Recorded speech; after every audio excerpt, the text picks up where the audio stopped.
Tokoh utama sama sekali tidak menyangka. Setelah terlahir kembali ke dunia lain tanpa sihir, dia benar-benar berhasil meneliti cara menggunakan sihir. Melihat dia melancarkan sihir bola api, ini membuat semua orang yang hadir terkejut. Baru mereka tahu bahwa dia tidak pernah bermimpi aneh. Terutama ayahnya. Karena tidak lama yang lalu dia hanya memiliki energi sihir tanpa pengetahuan. Namun tidak mengerti bagaimana cara menggunakan sihir. Ayah meskipun setuju untuk membantunya dalam penelitian. Namun sayangnya orang dewasa tidak dapat melihat energi sihir. Hanya bisa membantu dia secara mekanis di samping. Tokoh utama melakukan apa yang dia perintahkan. Untuk mencegah dia terluka karena kontak dengan api.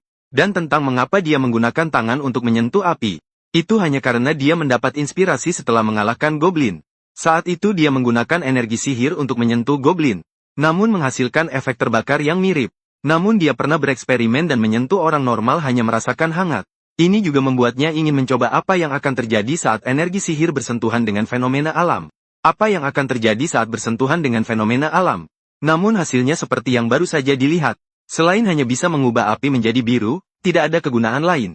Namun ini membuatnya sangat bahagia. Karena dia semakin dekat untuk menggunakan sihir. Namun, karena setiap kali menyentuh api dengan tangan itu terlalu berbahaya. Dan juga dia membutuhkan ayah untuk berkoordinasi di sampingnya. Oleh karena itu, dia juga berpikir apakah dia bisa mengoptimalkan sedikit. Misalnya, seperti ikan trout yang membuat energi sihir keluar dari tubuh. Namun sayangnya, dia telah mencoba banyak kali hingga saat ini. Namun, dia tidak pernah berhasil bahkan satu kali pun. Namun saat dia merasa sedikit murung. Aku bisa melakukannya, loh. Lihat. Apa? Ternyata setelah tokoh utama memberitahu semua orang tentang teknik energi sihir, tidak hanya kakak perempuan, bahkan teman dekatnya juga bisa mengeluarkannya secara alami.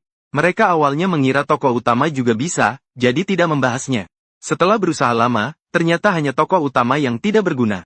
Dan setelah merasakan bagaimana cara menggunakannya, ini juga membuat tokoh utama langsung paham.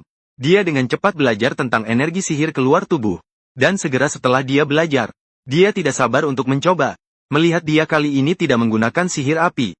Ini membuat semua orang merasa agak aneh. Menggunakan batu petir?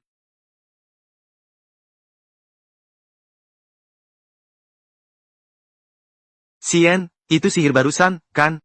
Meskipun ini membuat tokoh utama merasa sangat berhasil. Tapi ini masih sedikit berbeda dari yang dia bayangkan. Dia percaya sihir yang sebenarnya tidak seharusnya memerlukan alat. Tapi dia sama sekali tidak memiliki petunjuk. Menonton alur cerita yang menarik. Pastinya tidak terlepas dari perangkat yang baik. Saya sangat merekomendasikan teman-teman yang ingin mengganti ponsel baru-baru ini. Harus membeli yang bekas. Seperti iPhone 14 Pro Max ini yang saya beli. Hanya 4.600. Lebih murah sekitar 2.000 dibandingkan ponsel baru. Lihatlah kondisi ini. Harga dan kualitasnya terlalu baik. Dan tidak hanya ada ponsel. Laptop Lenovo Xiaoxin Air 14 yang saya beli juga sangat murah. Orang lain pada umumnya tidak bisa melihat bahwa ini adalah barang bekas. Singkatnya, dengarkan saya. Membeli barang bekas adalah pilihan yang tepat. Karena penelitian sihir api terjebak dalam kebuntuan. Dia pun memutuskan untuk menyisihkannya terlebih dahulu. Dia berencana untuk mencoba meneliti sihir petir. Jika tebakannya benar, sihir juga akan bereaksi terhadap listrik. Namun, jawaban ayahnya sudah dalam dugaan. Dunia ini belum memiliki listrik. Namun, dia mengetahui bahwa ada sesuatu yang disebut batu tambang petir. Hal ini membuka kesempatan baru bagi tokoh utama. Awalnya, ayahnya berniat membawanya ke kota untuk membeli beberapa. Namun, dia baru tahu bahwa tidak ada yang menjual batu tambang petir. Bukan karena langka, tetapi karena masalah transportasi. Karena batu ini akan selalu mengeluarkan arus listrik. Jika tidak hati-hati, bisa menimbulkan bahaya. Tapi berbicara sampai di sini, tokoh utama pertama-tama teringat pada karet isolasi. Namun, setelah bertanya, dia mendapati bahwa dunia ini tidak memiliki pohon karet. Tetapi ada bahan pengganti yaitu mika. Di dunia ini disebut mika. Bukanlah sesuatu yang sangat berharga. Setelah mendapatkan satu potong batu tambang petir, tokoh utama juga berhasil mendapatkan batu tambang petir. Kali ini ibunya juga menyaksikan eksperimennya. Setelah belajar tentang energi sihir keluar tubuh, dia menjadi jauh lebih mudah dibandingkan sebelumnya.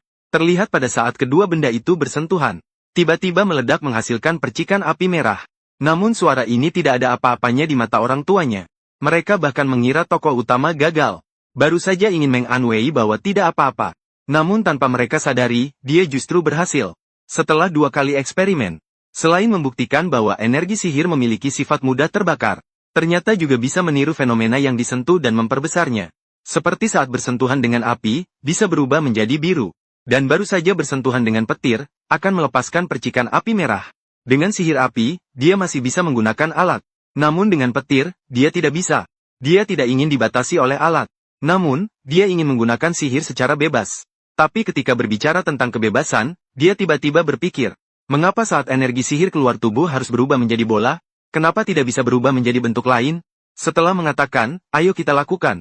Hasilnya juga seperti yang dia bayangkan. Sebelumnya, dia hanya terlalu terobsesi dengan bola cahaya ikan trout. Sebenarnya, saya harus lebih fleksibel dalam mencoba lebih banyak kemungkinan. Dengan cara ini, sihir saya